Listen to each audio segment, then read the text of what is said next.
एक समय था जब भारत और चीन दोनों दुनिया की सबसे महान और समृद्ध सभ्यताओं में गिने जाते थे। लेकिन फिर ऐसा क्या हुआ कि चीन इतनी तेज रफ्तार से दुनिया की बड़ी ताकतों में शामिल हो गया, जबकि भारत आज भी विकास की अपनी दौड़ को तेज करने की कोशिश कर रहा है। हजारों साल पहले दोनों देशों के पास महान इतिहास, ज्ञान, संस्कृति और व्यापार था। भारत के मसाले, कपड़े, गणित और ज्ञान की चर्चा पूरी दुनिया में होती थी। वहीं चीन भी अपनी कला, व्यापार और सभ्यता के लिए जाना जाता था।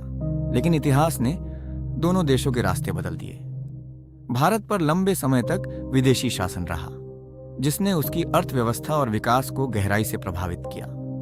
आजादी के बाद भारत को गरीबी, कमजोर इंफ्रास्ट्रक्चर, धीमी आर्थिक गति, शिक्षा और रोजगार जैसी कई चुनौतियों का सामना करना पड़ा।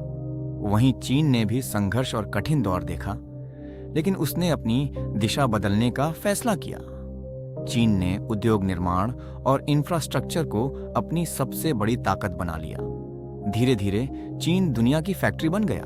दुनिया भर की कंपनियां वहां पहुंची, बड़े शहर खड़े हुए, टेक्नोलॉजी बढ़ी और चीन कुछ ही दशकों में दुनिया की बड़ी आर्थिक शक्तियों में शामिल हो गया।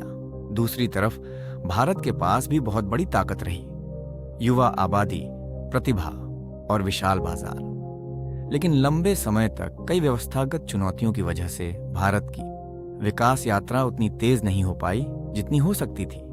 लेकिन कहानी अभी खत्म नहीं हुई। आज भारत डिजिटल क्रांति, स्टार्टअप, स्पेस और टेक्नोलॉजी के क्षेत्र में तेजी से आगे बढ़ रहा है।